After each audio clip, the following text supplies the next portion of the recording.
Mga katrops, welcome back ulit ko sa aking channel, Sports Rock PH. At ngayon nga ay pag-uusapan natin ang balitang kayang-kaya na nga na pong bantay ng Jonathan Kuminga, si Kevin Durant. Pag-uusapan na rin nga natin dito sa ating panibagong video, ang balitang meron nga na po agad out na player sa Los Angeles Lakers.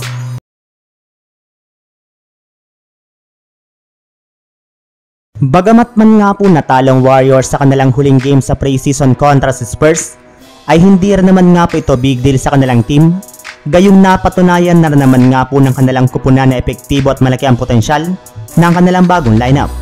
Bukod rin nga po dyan mga katrops, ay napatunayan na rin naman nga po nila na nag-improve na ng gusto ang galaw at laro ng kanilang batang player na si Jonathan Kuminga, na inaasahan nga po na ipang tatapat ng Warriors sa mga superstar big man na kanilang makakabangga, katulad na lamang ni Giannis Antetokounmpo ng Milwaukee Bucks. Yes, hindi na nga po magiging problema pa sa Warriors ang kanilang matchup sa mga malalaking superstars sa kanilang mga susunod na game dahil kay Kuminga. Maging si Kevin Durant nga po ay kaya na nga po nitong bantayan sa kanilang magiging season opener sa susunod na araw.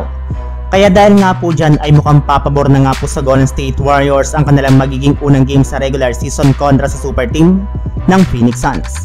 Samantala, punta naman tayo sa ating sunod na pag-uusapan sa balitang meron nga po agad out na player sa Los Angeles Lakers. 3 araw nga po bago magsimula ang regular season opener ng Los Angeles Lakers kontra sa ating reigning champions na Denver Nuggets, ay sinabi na nga po mismo ni Coach Darvin Ham na ang kanilang bagong starting lineup nga po na kanilang gagamitin sa mga laro ngayong season ay bubuhin muli ng kanilang mga players na sina D'Angelo Russell, Austin Reeves, LeBron James, Jared Vanderbilt at si Anthony Davis.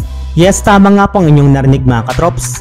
Si Vanderbilt para naman nga pong 5th starter ng Lakers ngayong season na inulaan talaga ng mga fans ng mga nagdaang araw.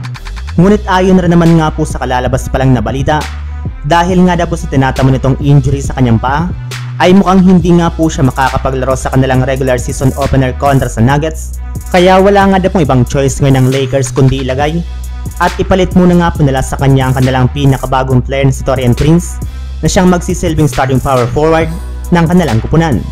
As of now nga po, hindi rin naman nga po masyadong malalang injury ni Vanderbilt, sadyang hindi lamang nga po nito kaya makapaglaro sa kanilang opening night laban sa Denver Nuggets. So yun lang mga katrops, ang handog kong story ngayong araw.